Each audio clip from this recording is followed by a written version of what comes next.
Hello everyone. ये vision IAS की magazine है अक्टूबर 2025 की। इसमें राज्य व्यवस्था एवं शासन, पॉलिटी एंड गवर्नेंस, अंतर्राष्ट्रीय संबंध, ये दोनों टॉपिक्स कंप्लीट हो चुके हैं। नेक्स्ट है इसमें अर्थव्यवस्था। इसका पहला टॉपिक है बहुआयामी निर्धनता, मल्टी डायमेंशनल पॉवर्टी। इसे किसके द्वारा जारी किया जाता है और भारत की स्थिति इसमें क्या है। अगला इसमें अर्थशास्त्र का नोबेल पुरस्कार 2025 और प्रधानमंत्री धन धान्य कृषि योजना। अर्थव्यवस्था, इसमें पहला टॉपिक है बहुआयामी निर्धनता। 2025 की वैश्विक बहुआयामी निर्धनता जो MPI है, मल्टी डायमेंशनल पॉवर्टी, UNDP और OPHI के द्वारा इसको जारी किया गया है। पूछा भी जाता है ये कि जो बहुआयामी निर्धनता सूचकांक है वो किस किस के द्वारा जारी किया जाता है। एक तो संयुक्त राष्ट्र विकास कार्यक्रम UNDP और Oxford poverty and human development initiative के द्वारा जारी किया जाता है। इसमें बहुआयामी जो निर्धनता है ये 109 देशों की 6.3 बिलियन आबादी में 1.1 बिलियन जो 18.3% लोग हैं वो चरम बहुआयामी निर्धनता में जीवन यापन कर रहे हैं। 109 देशों की जो 6.3 बिलियन आबादी है उसमें से 1.1 बिलियन और करीब करीब कितनी प्रतिशत जनता है, ये 18.3% जनता है जो चरम बहुआयामी निर्धनता में जीवन यापन कर रहे हैं। अब यहाँ पर चरम आयामी का मतलब है जो बहुत ज़्यादा निर्धनता है, बहुत ज़्यादा गरीबी है। विश्व के लगभग आधे बहुआयामी निर्धनता व्यक्ति केवल 6 मध्यम आय वर्ग वाले देशों किस किस में रहते हैं, बांग्लादेश, चीन, भारत, नाइजीरिया, पाकिस्तान और तंजानिया में निवास करते हैं। इसमें विश्व के लगभग जो आधे बहुआयामी निर्धन लोग हैं वो केवल 6 मध्यम आय वर्ग वाले हैं, इन 6 देशों में निवास करते हैं। और सभी बच्चों में से लगभग 27.8% बच्चे बहुआयामी निर्धनता में जीवन यापन कर रहे हैं, जो वयस्कों 13.5% की तुलना में दुगने से अधिक है बच्चों की संख्या। इसमें 13.5 है तो दुगने से अधिक होगी, क्योंकि यहाँ पर 13.5 है तो 27.8 है। सभी बच्चों में से लगभग इतने बच्चे हैं जो बहुआयामी निर्धनता में जीवन यापन कर रहे हैं। निर्धनता और जलवायु जोखिम। निर्धनता और जलवायु जोखिम आघात एक दोहरा बोझ उत्पन्न करता है। अब जैसे यहाँ पर निर्धनता तो है ही, गरीब तो है इंसान, और ऊपर से जलवायु जो जोखिम है वो और उसको सहन करने पड़ रहे हैं, तो दोहरा दोहरा उस पर बोझ हो जाता है। अब यहाँ पर जलवायु खतरे के प्रति जैसे कि बाढ़ आ गई तो उसमें और भी ज़्यादा उस इंसान की समस्याएं बढ़ जाती हैं, उसको और भी ज़्यादा सुभेद बना देती हैं, और ये खतरे बदले में निर्धनता को अधिक गहन एवं चिरकालिक बनाते हैं। चिरकालिक जो बहुत दिनों से चला आता हुआ हो या फिर पुराना हो या बहुत दिनों तक बना रहने वाला हो, उसे बोलते हैं क्रोनिक या फिर चिरकालिक व्यवस्था, जो निरंतर और लगातार बने रहने वाली कंडीशन हो। वैश्विक स्तर पर बहुआयामी निर्धनता में जीवन यापन करने वाले 10 में से 8 जो लोग हैं, 1.1 बिलियन में से 887 मिलियन लोग ये प्रत्यक्ष रूप से अत्यधिक गर्मी, बाढ़, सूखा या वायु प्रदूषण जैसे जलवायु संबंधी खतरों के जोखिम का सामना कर रहे हैं। तो यहाँ पर दोहरा दोहरा बोझ हो जाता है जो भी निर्धन लोग होते हैं। 309 मिलियन निर्धन लोग उन क्षेत्रों में रहते हैं जहां 3 या 4 प्रकार के जलवायु खतरों का एक साथ जोखिम होता है और वे गंभीर बहुआयामी निर्धनता का सामना भी कर रहे हैं। इसमें यहाँ पर वही बताया हुआ है कि जो भी निर्धन लोग होंगे, अगर जलवायु जोखिम है तो वहाँ पर दोहरा बोझ पड़ेगा। और यहाँ पर है सर्वाधिक व्यापक खतरे अत्यधिक गर्मी और वायु प्रदूषण।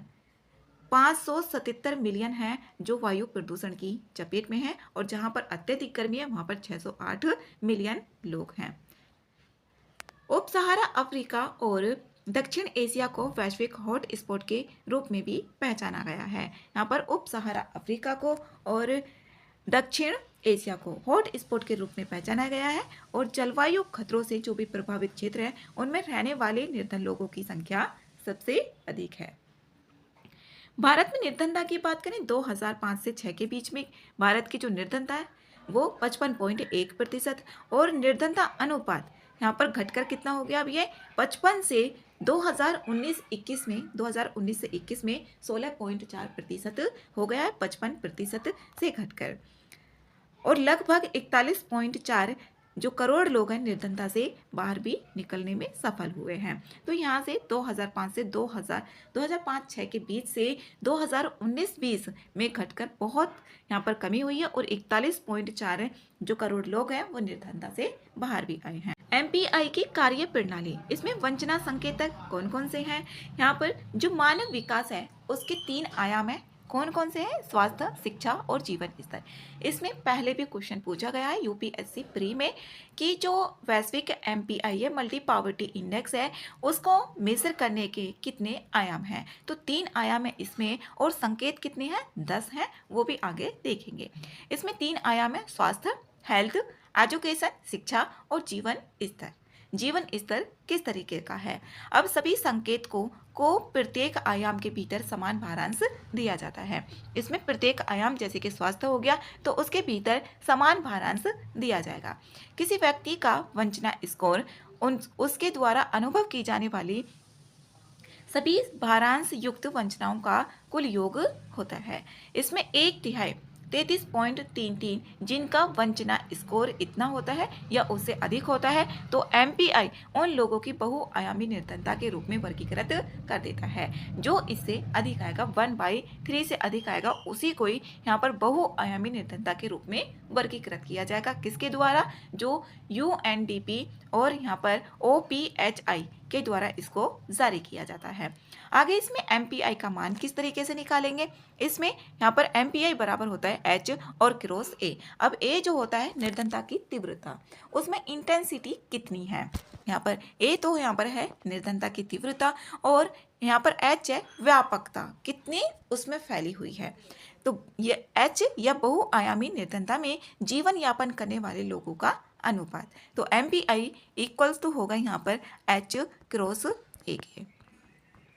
जो ए होगी यहाँ पर निर्धनता की तीव्रता होगी और एच होगा यहाँ पर व्यापकता। पूछा जा सकता है एमपीआई को समायोजित हैंड काउंट अनुपात भी कहा जाता है। जो एमपीआई है इसे समायोजित हैंड काउंट अनुपात भी कहा जाता है। इसमें बहुआयामी निर्धनता में जीवन यापन करने वाले लोगों का हिस्सा जो व्यापकता हैंड काउंट, जो हेड काउंट अनुपात, हेड काउंट मतलब कि जो सिर है, उनकी वंचना की सीमा जो तीव्रता है, दोनों इसमें शामिल होते हैं। एक तो एच और क्रॉस ए, उसी की बात की गई है, यहाँ पर दोनों को शामिल किया जाता है और दोनों की मल्टीप्लाई करके एमपीआई का मान आ जाता है। जो एमपीआई होगा इसका मान 0 से 1 के बीच होता है। उच्च मान निर्धनता का सूचक है। जो इसमें उच्च मान होगा निर्धनता का सूचक होगा। जब 0 होगी तो वहाँ पर निर्धनता नहीं होगी और 1 होगी तो वहाँ पर बहुत ज़्यादा निर्धनता होगी। इसमें स्वास्थ्य में बात करें तो पोषण और बाल मृत्यु दर को शामिल किया गया है और दोनों का बराबर भारांश है 1/6 1/6। इसमें वंचित माने जाएंगे यदि व्यक्ति ऐसे परिवार में रहते हों 70 वर्ष से कम आयु का कोई भी व्यक्ति जिसके लिए पोषण संबंधी जानकारी कुपोषित के रूप में उपलब्ध है। जो मतलब पोषण के बारे में जानता ही नहीं है कि क्या होता है और इसके बारे में जानकारी पता ही नहीं है। सर्वेक्षण से पहले के 5 वर्षों की अवधि में सर्वेक्षण वाले परिवार में 18 वर्ष से कम आयु के बच्चे की मृत्यु हुई हो। इसमें शिक्षा में भी 1/6 है और जीवन स्तर में इसमें यहाँ पर एक तो खाना पकाने का ईंधन, स्वच्छता, पेयजल, विद्युत, आवासन और परिसंपत्ति, इसमें यहाँ पर बराबर इनको भारांश दिया गया है। ऊपर भी इसमें बताया गया था कि जैसे जीवन स्तर है इसमें जितने भी संकेत होंगे उनमें बराबर भारांश है। नीति आयोग, भारत में नीति आयोग देखता है बहुआयामी निर्धनता सूचकांक को। इसमें राष्ट्रीय एमपीआई जो भारत में मल्टी पॉवर्टी इंडेक्स है उसके संकेतक के बारे में बताया गया है, जैसे कि स्वास्थ्य, फिर शिक्षा और फिर जीवन स्तर। इनका यहाँ पर 1/3 हिस्सा है, बराबर है। स्वास्थ्य में भी 1/3 है, शिक्षा में भी और इसमें भी। इसमें यहाँ पर पोषण में शिशु और किशोर मृत्यु दर, मातृत्व, स्वास्थ्य, शिक्षा के वर्ष, विद्यालय में उपस्थिति और यहाँ पर जीवन स्तर में ये शामिल किए गए हैं। सूचकांक में राष्ट्रीय स्तर पर मान्यता प्राप्त अल्कायर फॉस्टर पद्धति का उपयोग किया जाता है। जो अल्कायर फॉस्टर पद्धति है इसका उपयोग किया जाता है। इसमें यहाँ पर जो बहुआयामी निर्धनता है, बहुआयामी निर्धनता सूचकांक वैश्विक एमपीआई में प्रयुक्त होती है। अल्कायर फास्टर पद्धति। एमपीआई के जो सभी 10 संकेतक हैं उनको यथावत रखा जाता है इसमें, और 2 अतिरिक्त जो संकेतक होंगे मातृत्व स्वास्थ्य और बैंक खाते को शामिल किया गया है, जो अल्कायर फास्टर पद्धति है, इसका उपयोग किया जाएगा और इसके अंतर्गत ये होता है। राष्ट्रीय एमपीआई जो वैश्विक एमपीआई है उसकी तरह एमपीआई मूल्य की गणना हेड काउंट अनुपात जो एच है और उसमें निर्धनता की तीव्रता है उसके गुणनफल के बराबर होती है। जो एमपीआई अभी ऊपर देखा था ये एच और क्रॉस ए के गुणनफल के बराबर होती है। इसमें यहाँ पर ये स्टेटमेंट बनाकर पूछा जा सकता है, ये जो हेड काउंट अनुपात और निर्धनता की तीव्रता के गुणनफल के बराबर होती है। संकेतक इसमें वही है, इसमें आयाम तो 3 है, स्वास्थ्य शिक्षा और जीवन स्तर, और इसमें 12 संकेतक के माध्यम से इसको मापा जाता है। जो राष्ट्रीय एमपीआई है, राष्ट्रीय एमपीआई की बात की गई है यहाँ पर, और निष्कर्ष इसमें देखें 2025 की जो वैश्विक बहुआयामी निर्धनता है रिपोर्ट है, ये बताती है कि निर्धनता केवल आय की कमी की एक आयामी समस्या नहीं रह गई है, बल्कि स्वास्थ्य शिक्षा और जीवन स्तर से जुड़ी संबंधित जो वंचनाएं हैं, वंचनाएं मतलब कि जो वंचित रह जाता है उसको वो चीज़ चाहिए लेकिन मिल नहीं पा रही है, उसी को ही बोलते हैं यहाँ पर वंचित। एक जटिल ताना बाना बना हुआ है। अब यहाँ पर जो गरीब होगा यहाँ पर अब स्वास्थ्य शिक्षा और जीवन से जुड़ी जो भी यहाँ पर संबंधित वंचनाएं हैं वो उसको नहीं मिल पा रही हैं, वंचित हो जा रहा है, जो अब जलवायु सुभेद्यता से और अधिक गंभीर हो गई है। दोहरा उसको बोझ हो जाता है, एक तो गरीब है ही और ऊपर से जलवायु जो जोखिम है, जलवायु परिवर्तन है उनका भी उसको सामना करना पड़ रहा है, जैसे कि कभी सूखा तो कभी बाढ़, इस तरीके की समस्याएं। तो यहाँ पर उनको इस प्रगति को यहाँ पर समावेशी विकास रणनीतियाँ और कल्याणकारी जो हस्तक्षेप होंगे उनकी प्रभावशीलता को ये दर्शाती है। भारत में बहुआयामी निर्धनता में जो कमी हुई है और इस प्रगति को जो भी समावेश किया जा रहा है, कल्याणकारी योजनाएं की जा रही हैं, तो इसको यहाँ प्रगति को बनाए रखने के लिए जो समुत्थान केंद्रित है विकास दृष्टिकोण अपनाने की भी ज़रूरत है। नेक्स्ट है अर्थशास्त्र का नोबेल पुरस्कार 2025। अर्थशास्त्र का जो नोबेल पुरस्कार है ये स्वेरिजेस रिक्स बैंक पुरस्कार 2025 अर्थशास्त्र का नोबेल पुरस्कार किस किस को दिया गया? जोएल मॉक्यूर, फिलिप एगियन और पीटर हॉविट को, ये 3 लोगों को दिया गया संयुक्त रूप से नवाचार संचालित आर्थिक समृद्धि की व्याख्या के लिए। यहाँ पर यह भी पता होना चाहिए कि किसके लिए दिया गया, ये भी पूछा जाता है। जैसे चिकित्सा, अभी कोई एग्जाम था उसमें ऐसे क्वेश्चन आया था कि चिकित्सा में किस क्षेत्र के लिए ये पुरस्कार दिया गया था, नोबेल पुरस्कार से ही संबंधित था। तो इसमें यहाँ पर जोएल मॉक्यूर, फिलिप एगियन और पीटर हॉविट को संयुक्त रूप से दिया गया और नवाचार संचालित आर्थिक समृद्धि की व्याख्या के लिए। नवाचार और आर्थिक समृद्धि की गतिशीलता, जैसे यहाँ पर कुशल लेकिन स्थिर अर्थव्यवस्थाएं, समृद्ध नवाचार केंद्र और समृद्धि के लिए संभावित क्षेत्र और संघर्षरत अर्थव्यवस्थाएं। नवाचार के जो निम्न चालक हैं और यहाँ पर नवाचार के उच्च चालक की बात की गई है और उच्च आर्थिक प्रदर्शन। इसमें स्वेरिजेस रिक्स बैंक पुरस्कार इन इकोनॉमिक साइंसेस अर्थशास्त्र का जो नोबेल पुरस्कार है इसके बारे में बताया गया है। इसकी स्थापना 1968 में की गई थी स्वीडन के केंद्रीय बैंक के द्वारा। यह स्वीडन का केंद्रीय बैंक है, इसके द्वारा 1968 में अर्थशास्त्र के नोबेल पुरस्कार की शुरुआत की गई थी और यह अल्फ्रेड नोबेल की 1895 की वसीयत द्वारा स्थापित 5 मूल नोबेल पुरस्कारों में से एक नहीं है। जो 1895 में नोबेल पुरस्कार शुरू किए गए थे तो ये बाद में आया था 1968 में आया था जो अर्थशास्त्र का नोबेल पुरस्कार है, जबकि बाकी के जो नोबेल पुरस्कार 5 हैं उनमें ये शामिल नहीं है जो 1895 में शामिल किए गए थे। प्रदाता इसमें कौन है? The royal Swedish academy of sciences के द्वारा इसको दिया जाता है और इसमें जो पहली बार दिया गया था 1969 में 1969 में रैगनर फ्रिस और जॉन टिनबर्गेन में यह पुरस्कार मिला था। अमर्त्य सेन, जो भारत के अमर्त्य सेन है, उनको अर्थशास्त्र का नोबेल पुरस्कार पहले भारतीय थे जिनको मिला था। कल्याणकारी अर्थशास्त्र और सामाजिक चयन सिद्धांत में उनके योगदान के लिए 1998 में प्रदान किया था और इसे 1968 में शुरू किया गया था। 1895 में जो भी पुरस्कार, उन पुरस्कारों में ये शामिल नहीं है। अर्थशास्त्र का नोबेल पुरस्कार इसे स्टेटमेंट के रूप में बनाकर पूछा जा सकता है।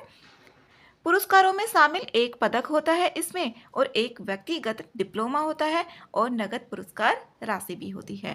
पुरस्कार विजेताओं के विशिष्ट योगदान भी हैं, जैसे इसमें जोएल मोक्यर, ये सतत समृद्धि की आवश्यक शर्तें इसके लिए दिया गया इनको, जैसे प्रौद्योगिकी प्रगति के माध्यम से सतत समृद्धि के लिए आवश्यक शर्तें की पहचान करने के लिए इनको दिया गया और 3 मुख्य तत्वों की इन्होंने जो मौजूद होना आवश्यक है, कौन कौन सी चीजें बताई गई हैं सतत समृद्धि को प्राप्त करने के लिए, 3 चीजों को इन्होंने बताया है। कौन कौन से? विज्ञान और प्रौद्योगिकी का संयुक्त विकास होना चाहिए और यांत्रिक क्षमता भी होनी चाहिए, परिवर्तन के प्रति खुला समाज भी होना चाहिए।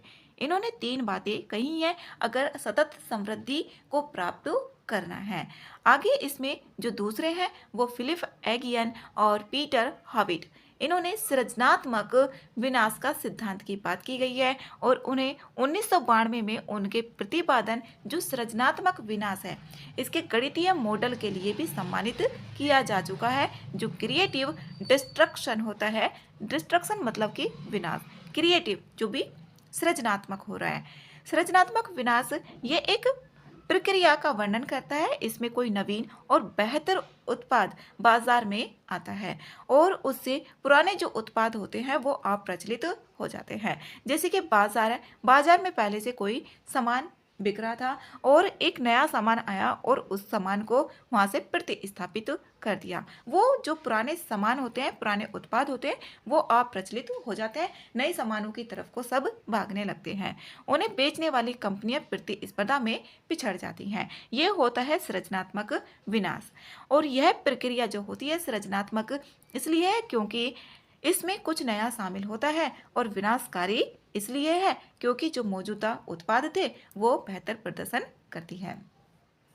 उत्पादों से बेहतर, क्योंकि जो पुराने उत्पाद थे वो तो प्रतिस्थापित कर दिए गए नए उत्पादों के द्वारा। जो पुराने उत्पाद थे उनको जो मौजूदा उत्पाद आ जाते हैं उनको बेहतर प्रदर्शन करती है उनसे। उनके मॉडल का एक प्रमुख तत्व यह भी है कि जो कंपनियां होती हैं पेटेंट के माध्यम से अस्थायी एकाधिकार प्राप्त करने R&D जो अनुसंधान एवं विकास है उसमें निवेश करने के लिए प्रोत्साहित होती हैं। पेटेंट किसी नई पेटेंट योग्य नवाचार विकसित करने के लिए प्रतिस्पर्धी से कंपनियों की रक्षा नहीं करते हैं। इसमें आर्थिक समृद्धि में नवाचार और ज्ञान की भूमिका भी बताई गई है। जैसे यहाँ पर उत्पादकता में वृद्धि, उत्पादकता में वृद्धि, जीवन स्तर में सुधार, अर्थव्यवस्था का ज्ञान आधारित प्रणालियों में रूपांतरण और उद्यमशीलता और उच्च मूल्य वाली नौकरियों को प्रोत्साहन दिया जाता है। जैसे भारत के स्टार्टअप इकोसिस्टम है उसने दिसंबर 2024 तक लगभग 1.5 लाख स्टार्टअप्स और 17 लाख से अधिक प्रत्यक्ष रोजगार भी सृजित किए हैं। जो भारत के स्टार्टअप इकोसिस्टम है इसमें सतत और समावेशी विकास को बढ़ावा देने के लिए इसमें अंतर्राष्ट्रीय अक्षय ऊर्जा एजेंसी इरेना के अनुसार 2024 में जो नवीन विद्युत उत्पादन है उसके लिए अक्षय ऊर्जा जो नवीकरणीय ऊर्जा होती है, रिन्यूएबल एनर्जी होती है, जैसे अपतटीय पवन और सौर ऊर्जा संयंत्र, इसमें भी सर्वाधिक लागत प्रभावी विकल्प हैं। आर्थिक समृद्धि में सृजनात्मक विनाश की भूमिका कैसे रही है? इसमें जैसे नवाचार और प्रौद्योगिकी उन्नयन को बढ़ावा दिया गया है। इसमें यहाँ पर जो बैटरी और स्वच्छ ऊर्जा के नए बाजार का निर्माण कर रहा है। अब पहले जो भी दहन इंजन आधारित कंपनियां थी उनको प्रतिस्थापित किया, जो भी बैटरी और स्वच्छ ऊर्जा से चलने वाले वाहन हैं उसके बारे में बताया। तो यहाँ पर क्या किया गया, जो भी सृजनात्मक विनाश है उसकी भूमिका बड़ी है। अब ये उद्यमशीलता और प्रतिस्पर्धा को प्रोत्साहित भी किया गया है। वित्तीय समावेशन और नवाचार में वृद्धि हुई है।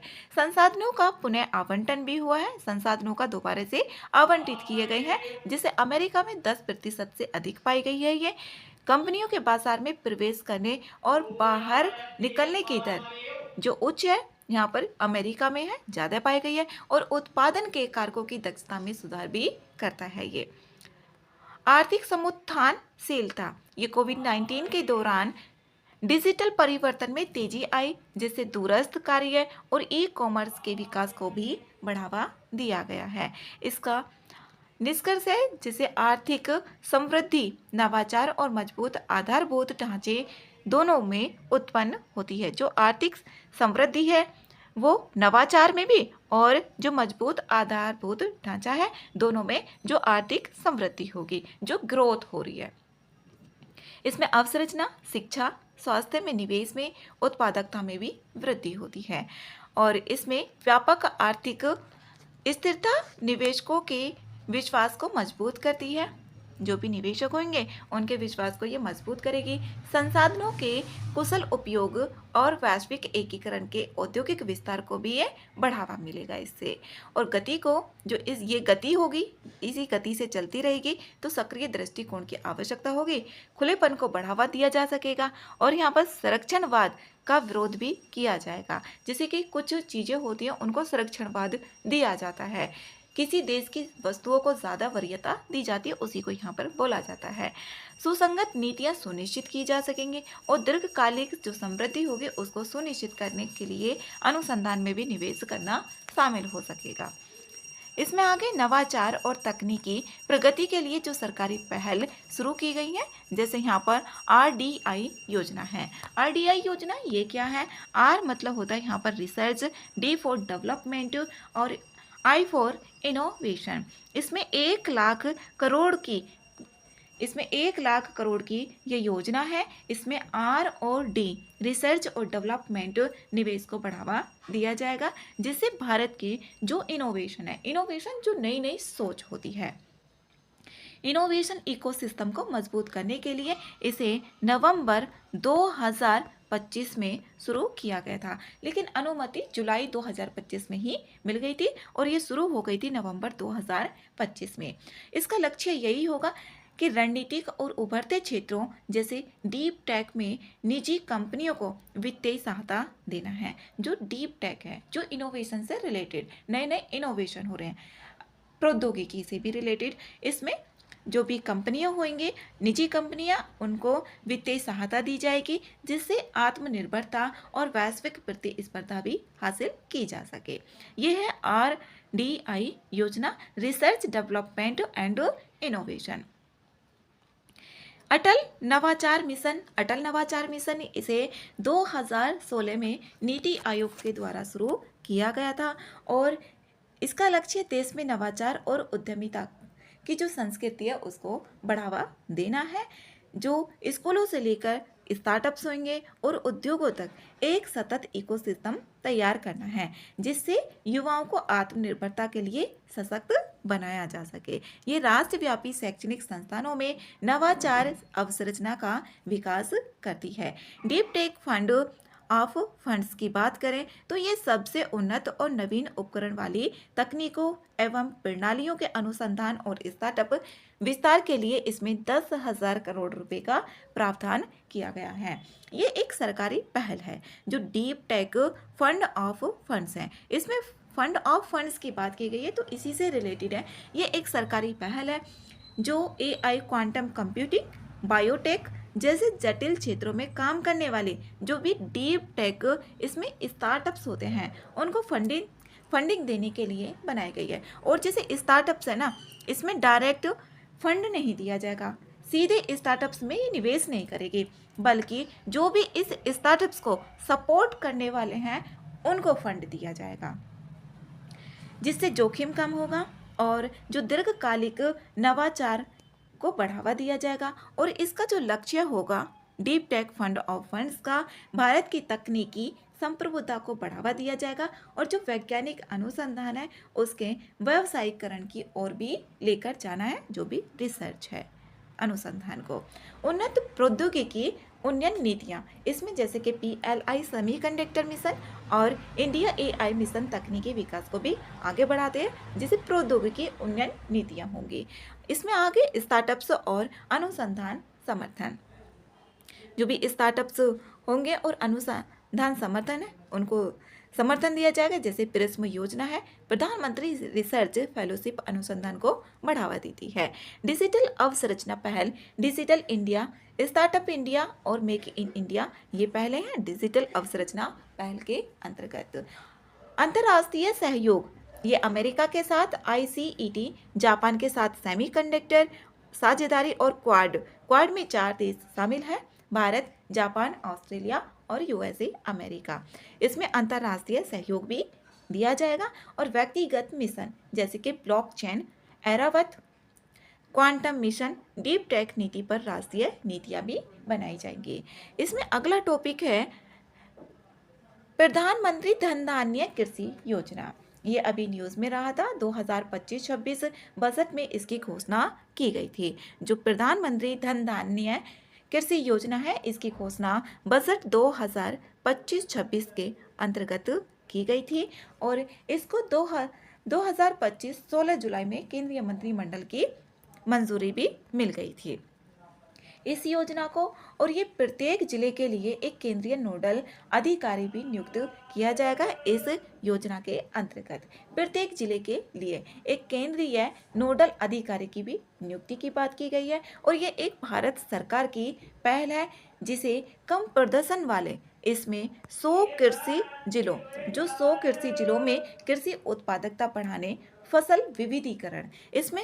फसल विविधीकरण की बात की गई है कि अलग अलग तरीके की फसल को बढ़ावा दिया जाएगा, सिंचाई और भंडारण सुविधा में भी सुधार किया जाएगा और किसानों को जो आसान ऋण उपलब्ध कराने वाले और कृषि को टिकाऊ व प्रौद्योगिकी सक्षम बनाने के लिए शुरू किया गया है। जो भी किसान है उनको आसान ऋण उपलब्ध किया जाएगा और कृषि को यहाँ पर टिकाऊ और प्रौद्योगिकी में सक्षम बनाया जाएगा और इसके अंतर्गत 11 मंत्रालय की जो 36 योजनाएं हैं उनका भी एकीकरण किया गया है और इसमें 1.7 बात की गई है कि 1.7 जो करोड़ किसान हैं उनको सीधा लाभ भी मिलेगा।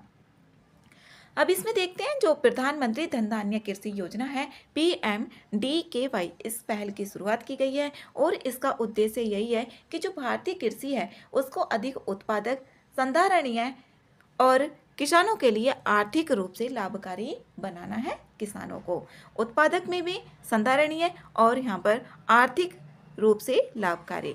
अब इस योजना के बारे में देखते हैं। इस योजना को अभी हमने देखा 2025-26 के बजट में इसको शुरू किया गया और यह नीति आयोग के आकांक्षी जिला कार्यक्रम से प्रेरित है।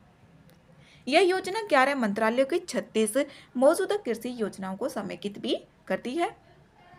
इसके अंतर्गत जैसे प्रधानमंत्री किसान सम्मान निधि योजना PM किसान, ये नगद हस्तांतरण, और प्रधानमंत्री फसल बीमा योजना PMFBY, इसमें फसल बीमा, ये प्रधानमंत्री कृषि सिंचाई योजना, ये सिंचाई से संबंधित है। अभी इन योजनाओं की बात कर लेते हैं। यहाँ पर PM किसान योजना, इसमें नगद हस्तांतरण की बात की गई है और इसकी घोषणा 1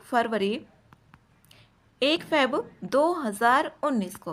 2019 में अंतरिम केंद्रीय बजट के दौरान शुरू की गई थी और इसका उद्देश्य देश भर के भूमिधारक किसान परिवारों को वित्तीय सहायता प्रदान करना है। देश भर के जो भूमिधारक हैं उन किसानों के जो परिवार हैं उनको वित्तीय सहायता प्रदान करना है। इसमें छोटे और सीमांत किसानों को आय सहायता देना और उनकी जरूरतों को पूरा करना है इस योजना के अंतर्गत, और इसमें नगद हस्तांतरण की बात की गई है।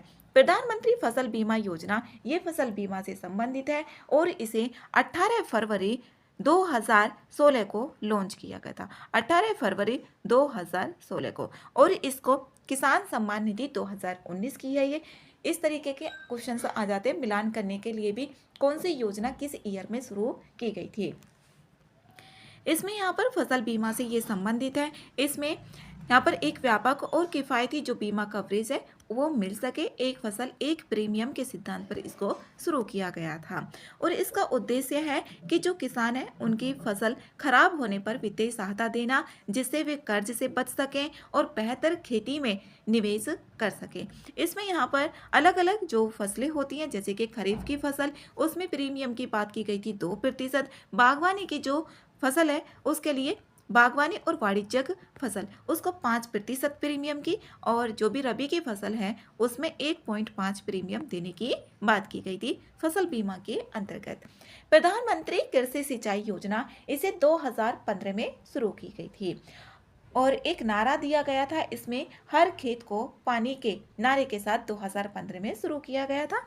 और इसका जो उद्देश्य था, सिंचाई तक पहुंच को सुनिश्चित करना, जिससे उपयोग की दक्षता बढ़ेगी और सूक्ष्म सिंचाई होगी, जैसे ड्रिप या स्प्रिंकलर तकनीकों के माध्यम से प्रति बूंद अधिक फसल पैदा करना इसका लक्ष्य था, उद्देश्य था, और जिससे ग्रामीण समृद्धि आए और कृषि क्षेत्र का भी विकास हो, ये था। इसमें आगे इस योजना में जो राज्य स्तरीय योजनाएं हैं और निजी क्षेत्र के साथ स्थानीय भागीदारी भी शामिल होगी। जो भी यहाँ पर प्रधानमंत्री धन धान्य कृषि योजना, इसमें बात की गई है कि इसमें राज्य स्तरीय योजनाएं भी और जो भी निजी क्षेत्र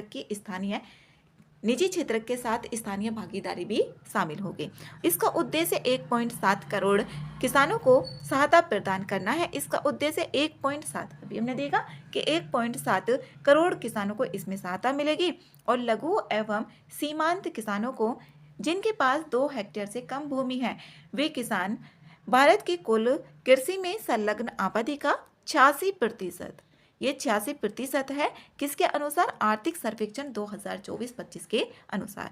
और जो मंत्रालय होगा इसके लिए वो होगा कृषि और किसान कल्याण मंत्रालय, प्रधानमंत्री कृषि धन धान्य कृषि योजना से रिलेटेड। इसकी अवधि वो 6 साल है, 2025 से 2031 के लिए।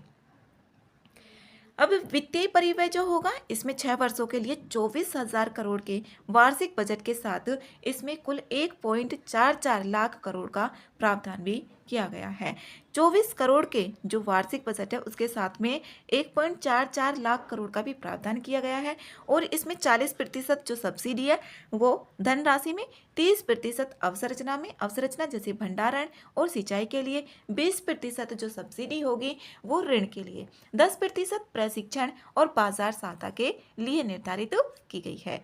कवरेज इसमें 100 अल्प प्रदर्शन करने वाले जिले जहां फसल उपज निम्न होगी, जल की कमी होगी, इसमें 100 अल्प प्रदर्शन करने वाले जो जिले होंगे जहां पर जल की कमी है, फसल निम्न है, जो उपज हो रही है और संसाधनों की उपलब्धता वो सीमित है।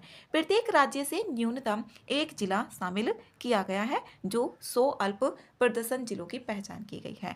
और उत्तर प्रदेश के इसमें ये यूपी के लिए इम्पोर्टेंट है। उत्तर प्रदेश में सर्वाधिक जिले हैं, इसमें 12 शामिल होंगे। फोकस क्षेत्र कहाँ पर होगा? जहाँ पर फसल उपज कम हो रही है, जैसे यहाँ पर गेहूं की उपज राष्ट्रीय औसत 3.5 टन प्रति हेक्टेयर से कम है, वो इसमें शामिल किए जाएंगे। फसल सघनता और ऋण सुविधाओं तक जो पहुंच सीमित है उनको इसमें शामिल किया जाएगा, ये इसके उद्देश्य है। यहाँ पर जो ड्रिप स्प्रिंकलर यहाँ पर सिंचाई है उससे मानसून पर निर्भरता को कम किया जाएगा। इसमें जो भी मानसून पर निर्भरता है उसको कम किया जाएगा और कटाई के बाद होने वाली जो भी क्षति है उसमें 5% कमी करने के लिए भंडारण क्षमता का निर्माण भी करना है। वर्ष 2030 तक कृषकों की आय दोगुना करना है, इसका भी उद्देश्य है। 2030 तक है ये जो किसान है उनकी आय को दुगना करना है। महिलाओं, युवाओं और संबद्ध क्षेत्र को जैसे कि डेयरी, मत्स्य पालन, मुर्गी पालन को भी समर्थन देना है। इसमें ये सारे इसके उद्देश्य है। इसमें यहाँ पर देखिए PMDDKY के अंतर्गत कृषि योजनाओं के समेकन का महत्व।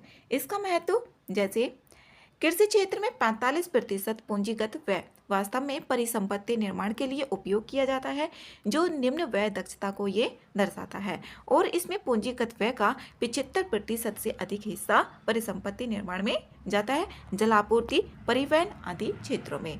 इसमें फसल उपज, इसमें लाभ इसको मिलेगा, यहाँ पर 50 से 80% की छूट प्राप्त होगी। किस किस को? एक तो उच्च उत्पादकता वाले जो बीज होंगे, जैव उर्वरक और ड्रिप सिंचाई प्रणालियों के लिए 50 से 80% तक की छूट होगी, इसमें सब्सिडी दी जाएगी। प्रभाव इसमें उत्पादन में 20 से 30% तक की वृद्धि भी होगी। वित्तीय सहायता इसमें दी जाएगी और यहाँ पर इसमें जो वहनीय आगत होंगे और निवेश को बढ़ावा भी मिलेगा। भंडारण में भी, सिंचाई और बाजार तक पहुंच में भी, आधुनिक कौशल और वैश्विक संपर्क के लिए भी। योजना की जो संरचनात्मक डिजाइन और संस्थागत तंत्र है, राष्ट्रीय स्तर पर राष्ट्रीय संचालन समिति द्वारा योजना की निगरानी की जाएगी। केंद्रीय स्तर पर इसमें 2 टीम होंगी, एक तो केंद्रीय मंत्रियों के अधीन और दूसरी जो होगी सचिवों और विभागीय अधिकारियों के अधीन। राज्य स्तर पर नोडल समितियां निगरानी करेगी और जिला स्तर पर जो होगी यहाँ पर जिला धन धान्य समितियां निगरानी करेंगी, जो एक जिले में एक कलेक्टर के नेतृत्व में बनाई जाएगी। और जिला स्तरीय योजनाएं जिला कलेक्टरों द्वारा कृषि विश्वविद्यालयों और नीति आयोग के सहयोग से तैयार की जाएंगी। पारदर्शिता सुनिश्चित करने के लिए डिजिटल डैशबोर्ड, किसान ऐप, जिला रैंकिंग प्रणाली, 117 प्रमुख प्रदर्शनों, संकेतकों, KPIS का उपयोग किया जाएगा इसमें। और प्रत्येक जिले के लिए केंद्रीय नोडल अधिकारियों की भी नियुक्ति की जाएगी, जैसा कि इसमें ऊपर ही पहले बता दिया था। प्रगति की निगरानी भी की जाएगी इसमें और स्थानीय टीमों के साथ समन्वय भी स्थापित किए जाएंगे। इसमें यहाँ पर निष्कर्ष ये हो सकता है कि इससे जो किसानों की आय है 2030 तक दुगना की जाएगी। और भी महिलाओं का भी इसमें बात की गई थी कि जो महिलाएं, युवाएं और संबंध क्षेत्रक हैं उनको भी इसमें समर्थन भी दिया जाएगा। और भी बाकी की इसमें बातें लिखी जा सकती हैं। जो योजना है इसमें संविलियन भी किया गया है, डेटा आधारित नियोजन और संसाधनों के सर्वोत्तम उपयोग को सुनिश्चित करती है, जिससे यहाँ पर समग्र संधारणीय और प्रौद्योगिकी सक्षम ग्रामीण रूपांतरण को साकार किया जा सके। इसमें आगे है दलहन आत्मनिर्भरता मिशन। दलहन आत्मनिर्भरता मिशन ये सुर्खियों में क्यों रहा है? क्योंकि प्रधानमंत्री ने दलहन आत्मनिर्भरता की शुरुआत की है और इसमें यहाँ पर कृषि क्षेत्रफल 310 लाख हेक्टेयर दलहनों में आत्मनिर्भरता सुनिश्चित करने के प्रमुख लक्ष्य हैं। उपज 1130 किलोग्राम प्रति हेक्टेयर और उत्पादन 350 लाख टन। इसमें दलहन आत्मनिर्भरता मिशन की जो विशेषता है, इसका उद्देश्य 2027 तक घरेलू उत्पादन को बढ़ावा देना है, आयात पर निर्भरता को कम करना है, इसके ये उद्देश्य है। और इसकी अवधि 6 वर्ष होगी। 6 वर्षीय उसकी अवधि थी प्रधानमंत्री धन धान्य कृषि योजना की, जो 2025-26 बजट में शुरू की गई थी। 6 वर्ष होगी इसकी जो अवधि होगी। और वित्तीय परिव्यय जो होगा इसमें खर्च किए जाएंगे रुपए 11,440 करोड़ रुपए खर्च किए जाएंगे। और इससे संबंधित मंत्रालय कृषि एवं किसान कल्याण मंत्रालय है भारत सरकार का। और लक्षित फसल इसमें कौन कौन सी होंगी? मुख्यतः ये दलहन से ही संबंधित है, जैसे तूर, अरहर, उड़द, काला चना, मसूर, जो लाल मसूर है। क्लस्टर आधारित दृष्टिकोण, इसमें प्रत्येक क्लस्टर के विशिष्ट आवश्यकताओं के अनुरूप उपाय किए जाएंगे। इसमें लाभ गारंटीकृत खरीद, गुणवत्तापूर्ण बीज वितरण करने में मजबूत मूल्य श्रृंखला आधारित समर्थन से 2 करोड़ किसानों को लाभ भी मिलेगा इससे।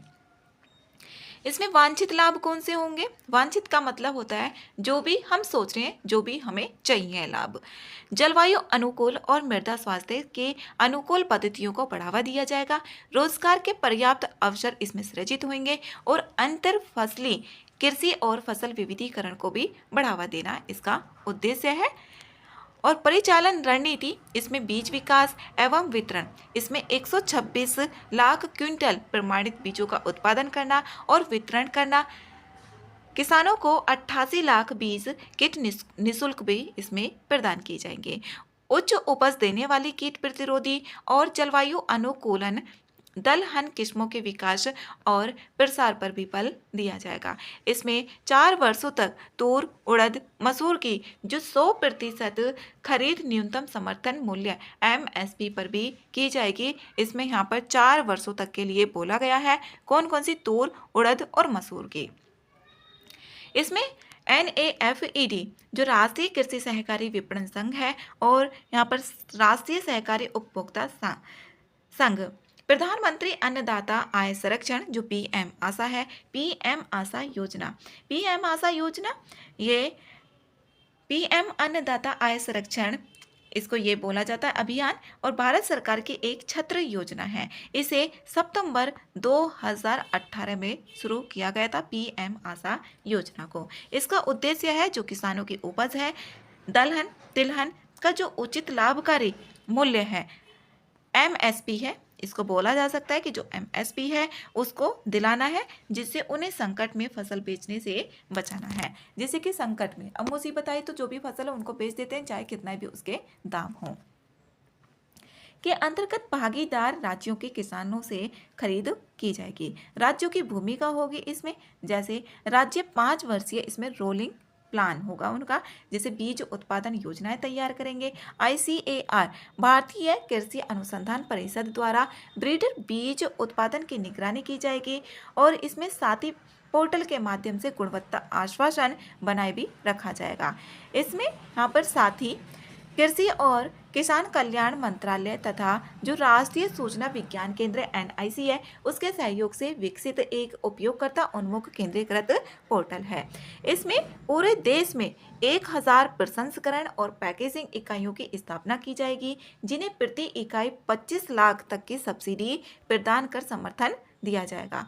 अब इसमें दलहन उत्पादन की स्थिति की बात करें, भारत सबसे बड़ा उत्पादक, उपभोक्ता और आयातक भी है दलहन के मामले में। इसमें शीर्ष उत्पादक राज्यों की बात करें तो सबसे पहले स्थान पर है मध्य प्रदेश, दूसरे पर है महाराष्ट्र और तीसरे पर है राजस्थान। मध्य प्रदेश सबसे बड़ा उत्पादक है जो कुल उत्पादन में 22.11% का योगदान देता है पूरे यहाँ पर सबसे बड़े उत्पादक में दलहन के क्षेत्र में। इसके बाद महाराष्ट्र और राजस्थान का स्थान आता है। अब यहाँ पर ये भारत के कुल दलहन उत्पादन में ये लगभग 55% का योगदान देते हैं तीनों राज्य मिलकर। यहाँ पर मध्य प्रदेश इम्पोर्टेंट है, ये प्रीलिम्स के लिए इससे क्वेश्चन बन सकता है। इसमें 55% का योगदान है, जो भी शीर्ष 3 उत्पादक राज्य हैं। मौसम सभी तीनों मौसमों में जैसे खरीफ, रबी और गर्मी में ये उगाई जा सकती है। खरीफ की फसलें यहाँ पर ये हैं, और रबी की फसलें यहाँ पर चना, मसूर, लोबिया, मूंग और उड़द हैं। गर्मी की फसलें इसमें मूंग और उड़द हैं। महत्वपूर्ण दलहन इसमें चना इतने प्रतिशत है, अरहर, मूंग, उड़द और यहाँ पर मसूर जो महत्वपूर्ण दलहन है।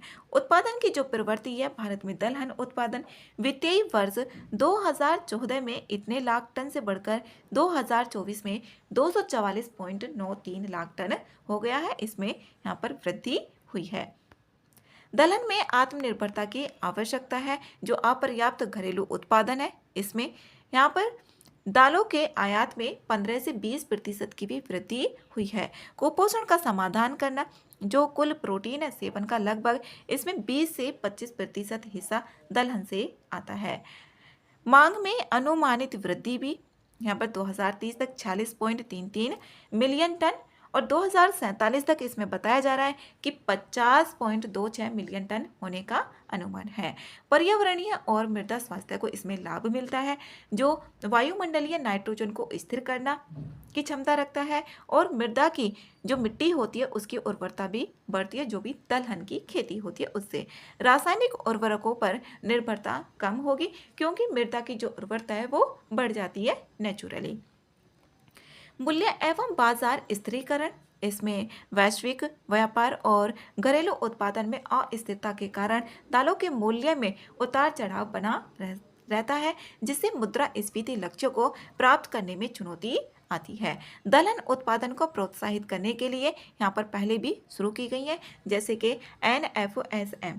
जो NFSM है इसमें इसे 2007 में शुरू किया गया था, और इसका उद्देश्य दलहन के क्षेत्र में विस्तार करना, जो दलहन है उसका क्षेत्रफल में विस्तार किया जाए और उत्पादकता में वृद्धि की जाए, आधुनिक तकनीकों को अपनाने में बढ़ावा भी देना है।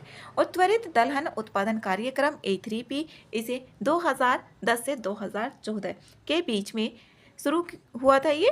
यह उन्नत कृषि पद्धतियों के क्लस्टर आधारित प्रदर्शन पर केंद्रित कार्यक्रम है।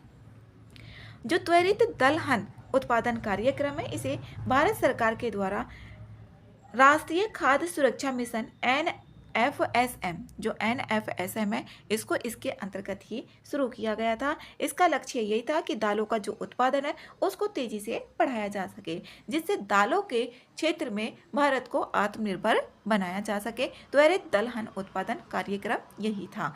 अब प्रधानमंत्री अन्न, ये हमने अभी देखा कि 2018 में इसको शुरू किया गया था। जैसे दलहनों, तिलहनों और नारियल जो कोपरा है उसके उत्पादन के लिए जो मूल्य आश्वासन है वो प्रदान करती है। MSP, जो MSP है, MSP यही होता है जो minimum support price. Minimum support price इसके तहत प्रमुख दलहन फसलों जैसे तूर, अरहर, चना, मूंग, उड़द और मसूर के लिए सरकार MSP निर्धारित करती है।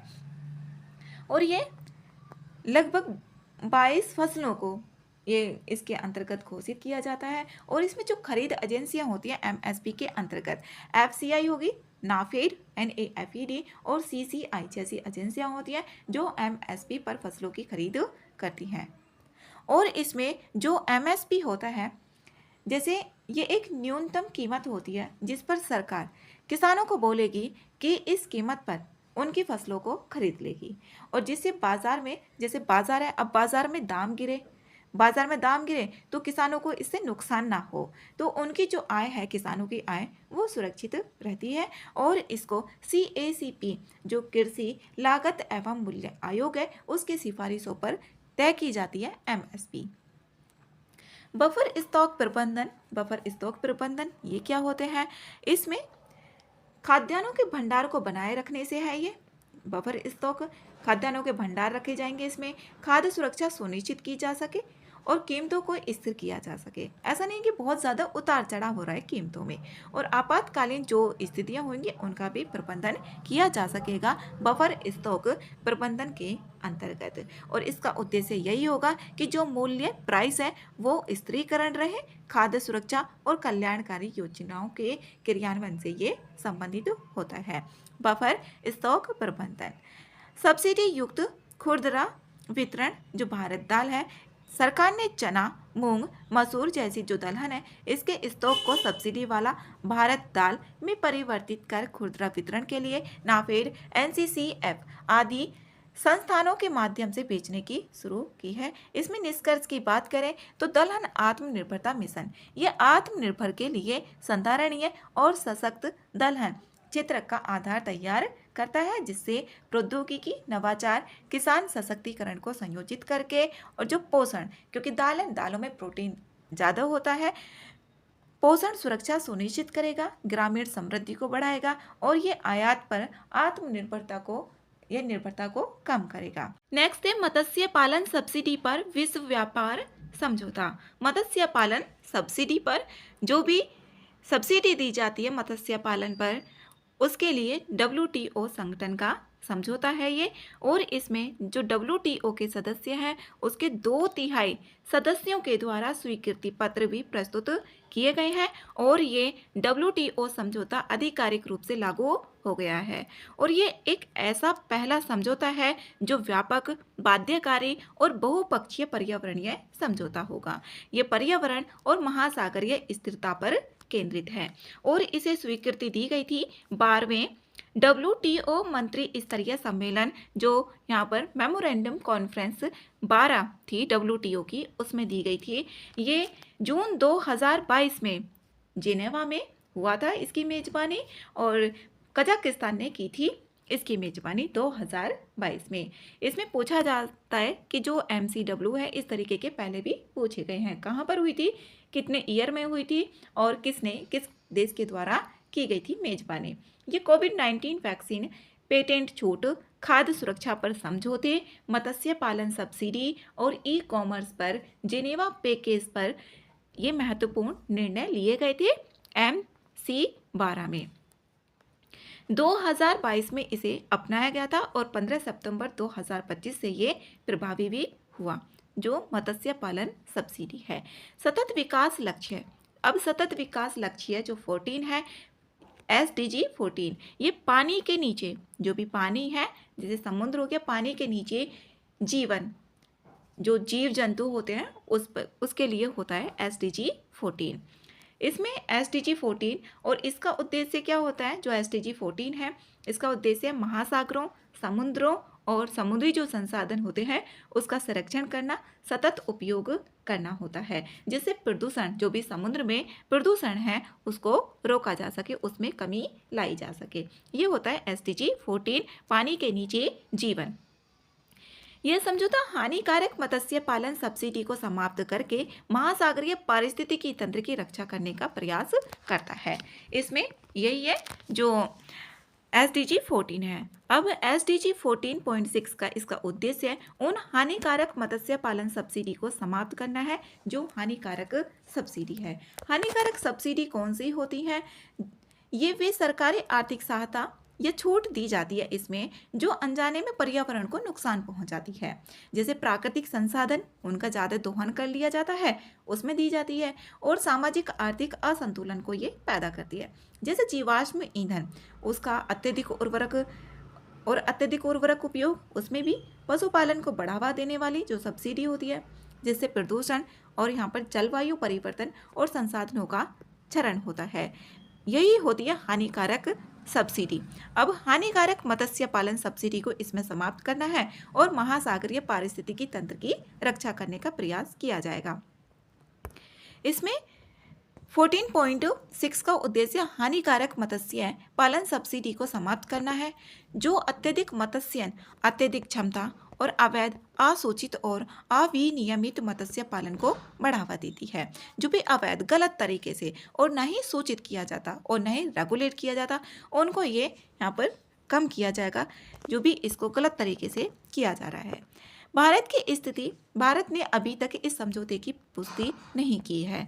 अभी ये आ सकता है ऑप्शन में बन के कि भारत ने क्या इसकी पुष्टि कर दी है इस समझौते की, तो भारत के द्वारा अभी इसकी पुष्टि नहीं की गई है और ये लागू भी कर दिया गया है WTO के द्वारा। विश्व व्यापार संगठन के मत्स्य पालन समझौते का महत्व क्या होगा? इसमें जो अत्यधिक मत्स्यन होता है उस पर रोक लगाई जा सकेगी। जैसे 35.5% मत्स्यन भंडार के अत्यधिक मत्स्यन की समस्या का समाधान होगा, और जो भी क्षतिपूर्ति सब्सिडी होती है उसमें कमी की जाएगी। क्षतिपूर्ति सब्सिडी ये भी एक वित्तीय सहायता होती है। इसमें सरकार या जो भी संस्था होती है, किसी व्यक्ति या समूह, जैसे किसान हो गए, किसानों को प्राकृतिक आपदा, जैसे किसानों की फसल है और बाढ़ आई और सूखा आए, उससे क्या हो गई, वो बर्बाद हो गई, तो उसमें किसानों को सब्सिडी दी जाती है। यही होती है क्षतिपूर्ति। जो भी क्षति हो रही थी उसको पूर्ति कर देना, तो वही क्षतिपूर्ति सब्सिडी होगी। और इसमें 22 अरब अमेरिकी डॉलर की अस्थायी सब्सिडी में कमी लाने का लक्ष्य किया गया है और अवैध, अप्रतिबंधित और अनियमित मत्स्यन से भी निपटना है। आजीविका संरक्षण, जो आजीविका है उसका संरक्षण किया जाएगा। लोगों की आजीविका का समर्थन की बात की गई है। समझौते के जो प्रमुख प्रावधान है, इसमें हानिकारक सब्सिडियों पर प्रतिबंध लगाया जाएगा।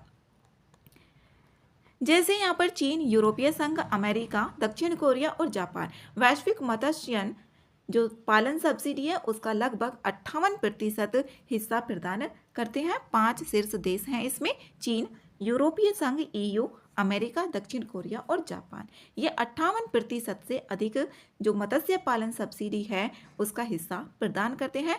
विशेष एवं विभेदक उपचार, इसमें यहाँ पर निर्धन राष्ट्रों के जो विकासात्मक आवश्यकताओं को ध्यान में रखते हुए विकासशील और अल्प विकसित देशों जो LDCs हैं, यहाँ पर जो लीस्ट डेवलपमेंट कंट्रीज हैं उसकी बात की गई है। समझौते के प्रभावी होने की तिथि से 2 वर्ष की संक्रमण अवधि भी इसमें प्रदान की गई है, जो भी यहाँ पर विकासशील और अल्प विकसित देश हैं उनके लिए।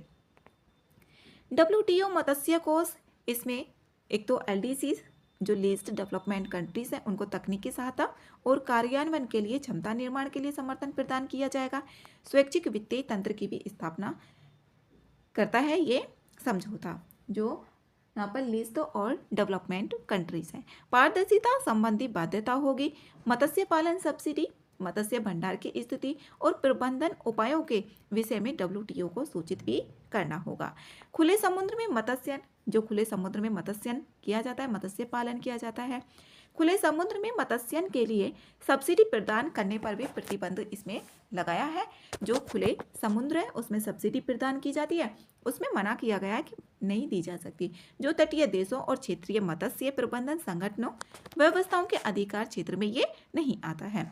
कार्यान्वयन मत्स्य पालन सब्सिडी पर एक समिति समझौते के कार्यान्वयन की निगरानी करेगी, जिससे पारदर्शिता सुनिश्चित होगी और देशों के बीच में उनकी मत्स्य पद्धतियों और सब्सिडी नीतियों की जो नियमित संवाद होगी उसको भी सुगम बनाएगी। इसमें एक समिति गठित की जाएगी जो निगरानी करेगी। अब इसमें भारत ने अभी पुष्टि नहीं की गई है भारत के द्वारा। इसमें भारत के द्वारा क्या बोला गया है कि हम इसकी पुष्टि नहीं कर रहे हैं। सीमित सब्सिडी संरचना, इसमें बोल दिया गया है जो समझौता है सीमित सब्सिडी के लिए कि भारत अपने जो विस्तृत तटीय क्षेत्र है और विशाल मत्स्य आबादी के बावजूद विश्व स्तर पर सबसे कम मत्स्य सब्सिडी देने वाले देशों में से एक है इन क्षेत्रों में। और भारत की जो मत्स्यन पद्धतियां हैं वो हैं लघु स्तरीय और संधारणीय। ये लाखों पारंपरिक और कारीगर मछुआरों की आजीविका का प्रमुख साधन है, इसलिए भारत ने पुष्टि नहीं की है। प्रदूषक भुगतान सिद्धांत और साझा लेकिन विभेदित उत्तरदायित्व, भारत इन सिद्धांतों का समर्थन करता है जिससे अति मत्स्यन करने वाले देशों पर, इसमें यहाँ पर जो कुछ तो ऐसे देश हैं जो अभी इस क्षेत्र में भी आगे नहीं बढ़ पाए हैं और कुछ ऐसे देश हैं जो बहुत ज़्यादा आगे बढ़ गए हैं और उनको भी बोला जा रहा है कि उन देशों को सब्सिडी नहीं दे रही है। जो विकासशील देश हैं उन पे भी सीमित प्रतिबंध लगा दिए गए हैं। तो यहाँ पर वही है, आरोपित किया गया है यहाँ पर अति मत्स्यन करने वाले देशों पर अधिक दायित्व आरोपित किया जा सके और साथ ही विकासशील देशों को अनुचित बोझ से यहाँ पर जो बोझ होगा उससे बचा जा सके, उनको छूट देनी चाहिए जो विकासशील देश हैं। प्रतिबंध का जो प्रस्ताव है वो यहाँ पर राष्ट्र दूरस्थ जल जो डिस्टेंट वाटर है उसमें मत्स्यन करते हैं और उन पर अपने विशिष्ट आर्थिक क्षेत्रों जो EEZ है उससे परे मत्स्यन या उससे संबंध गतिविधियों के लिए सभी प्रकार की सब्सिडी पर 25 वर्ष का प्रतिबंध भी लगाया जाना चाहिए। इसमें अन्य मुद्दे भी बताए गए हैं भारत के द्वारा, जैसे अत्यधिक क्षमता और अत्यधिक मत्स्यन त्रुटिपूर्ण ये दृष्टिकोण है, गलत दृष्टिकोण है। सब्सिडी की गहनता, EEZ के आकार वो सही आकार नहीं है। विस्तृत तटरेखा, छोटे मछुआरों की जो छोटे मछुआरे हैं उनकी जनसंख्या और मछुआरों को प्राप्त होने वाली जो भी प्रति व्यक्ति सब्सिडी है कारकों को नज़रअंदाज भी इसमें किया जाता है। जो भी प्रति व्यक्ति सब्सिडी है जैसे कारकों को इसमें नज़रअंदाज किया जाता है। जो छोटे मछुआरे हैं उनकी जनसंख्या और मछुआरों को प्राप्त होने वाली प्रति व्यक्ति सब्सिडी। इसका कार्यान्वयन, इसमें समस्याएं और मुद्दे भी हैं कुछ, जैसे क्षमता संबंधी सीमाएं की बात की गई है, निगरानी के लिए एक समिति की बात की गई है। तो यहाँ पर इसमें ये निगरानी करने और समझौते के अनुपालन को प्रभावी रूप से सुनिश्चित नहीं कर पाते हैं जो भी गतिविधियां हैं। डेटा का इसमें अभाव है। जो भंडार और सब्सिडी हैं उससे संबंधित अपूर्ण अथवा अविश्वसनीय जानकारी सटीक रिपोर्टिंग पारदर्शिता में बाधक हो सकती है। इसमें यहाँ पर विश्वसनीय और जो भी रिपोर्टिंग है उसकी पारदर्शिता नहीं है, डेटा का इसमें अभाव मिलता है। प्रवर्तन संबंधी इसमें चुनौतियां हैं, जैसे यहाँ पर खुले समुद्रों और दूरस्थ जलीय क्षेत्रों में मत्स्यन बेड़ू का प्रभावी पर्यवेक्षण करना कठिन हो गया है। वित्तीय निर्भरता, इसमें वित्तीय निर्भरता है जैसे आजीविका और खाद्य सुरक्षा है। सीमित सब्सिडी पर ये निर्भर होते हैं और इन सब्सिडियों को अचानक समाप्त करना उनके लिए चुनौतीपूर्ण भी हो सकता है। जो असमान दायित्व हैं ये चिंता बनी हुई है कि जैसे विकासशील देश हैं उनको असमान रूप से प्रभावित कर सकता है। विकासशील देशों को इसमें बात की गई है यहाँ पर CBDR की, उसके बारे में ये बताया हुआ है। जबकि जो प्रमुख सब्सिडी प्रदाता हैं देश अलग अलग श्रेणियों के अंतर्गत क्षमता समर्थन जारी रख सकते हैं। इसमें आगे की राह भी बताई गई है। क्षमता निर्माण को सुदृढ़ करना, जो WTO मत्स्य कोष है इसमें तकनीकी एवं वित्तीय सहायता सुनिश्चित करनी चाहिए। डेटा और निगरानी प्रणालियों में सुधार की बात की है कि आगे इसमें सुधार किया जाना चाहिए और जो भी कमियां हैं उनको सारे को सुधार कर दिया जाना चाहिए। समानता को प्रोत्साहित दिया जाना चाहिए। इसमें जैसे लघु स्तरीय मछुआरों के लघु जो छोटे स्तरीय हैं। अब जो बड़े मछुआरों के लिए बात की गई है, एक तो बड़े मछुआरे, एक छोटे मछुआरे हैं। जो बड़े मछुआरों की बात की गई है वो उनको भी छोटे मछुआरों को उन पे भी लागू हो जाती है। तो ऐसा नहीं है, क्योंकि जो छोटे मछुआरे हैं वो उस लेवल तक अभी नहीं पहुंचे हैं। यहाँ पर CBDR साझा लेकिन विभेदित उत्तरदायित्व होने चाहिए, उस सिद्धांत का अनुपालन करना चाहिए। वैश्विक सहयोग क्षेत्रीय मत्स्य प्रबंधन संगठनों के मध्य समन्वय और IUU मत्स्यन से सामूहिक रूप से निपटने के लिए एक सूचना साझाकरण को भी प्रोत्साहित किया जाना चाहिए। इसमें यहाँ पर निष्कर्ष है, मत्स्य पालन सब्सिडी पर WTO समझौते का जो उद्देश्य है, ये हानिकारक सब्सिडी पर अंकुश लगाकर, जो भी हानिकारक सब्सिडी है, हानिकारक सब्सिडी वही होती है जैसे जो भी अनजाने में पर्यावरण को नुकसान पहुंचा देती है, जिसे प्राकृतिक संसाधन है उनका ज़्यादा दोहन कर लिया जाता है, उसी कोई हानिकारक सब्सिडी होती है। इस पर अब अंकुश लगाने की बात की गई है। मत्स्य प्रबंधन में पारदर्शिता को बढ़ावा देकर महासागरों और मत्स्य भंडारों की रक्षा करना है, जिससे मत्स्य भंडारों की पुनर्प्राप्ति और मत्स्य का जो बेहतर निगरानी संधारणीय मत्स्य उपाय स्थापित हो सकेंगे। और इसमें खाद्य सुरक्षा एवं आय की सुरक्षा सुनिश्चित होने की संभावना है। और महासागरों, हमारी मत्स्य संपदा, हमारे साझा भविष्य की बेहतर सुरक्षा के लिए एक साझा प्रयास करता है।